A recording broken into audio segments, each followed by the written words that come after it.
नमस्कार, मी सौ Karishma Kothari Joshi, trek camp धरोहर समन्वयक। आज आपण आलेलो आहोत टाकळी डोकेश्वर लेणीमध्ये आणि इथे असणारी ही सुंदर अशी त्रिशूल पुरुषाची मूर्ती, जो भगवान शिवांचा एक सुंदर अवतार आहे, जो तांडव सादर करतो। इथे तुम्ही बघू शकता मूर्तीला 8 हात आहेत, अष्टभुज मूर्ती आहे, परंतु काळाच्या ओघात काही काही हात सध्या भग्न पावले। इथे बघा हातामध्ये डमरू आपल्याला दिसतो, भगवान शिवांच्या हातातलं डमरू, त्यानंतर हातामध्ये सर्प दिसतोय। एक हात जो त्यांच्या कटीवर आहे आणि दुसरा हात हा नृत्य मुद्रेत आहे। त्यासोबतच पुढे हा हात अभय मुद्रेत आहे, जो आशीर्वाद देणारा हात आहे आणि या हातामध्ये त्रिशूळ धरलेला आहे। अशी ही सुंदर नटराजांची मूर्ती।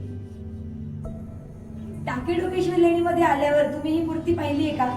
आता पुढच्या वेळेस आल्यावर नक्की बघा आणि आम्हाला कमेंट सेक्शन मध्ये जरूर सांगा हा व्हिडिओ तुम्हाला कसा वाटला ते। ट्रेक कॅम्प धरोहरच्या पेजला अशाच वेगवेगळ्या सुंदर अशा कंटेंटसाठी फॉलो करा। धन्यवाद।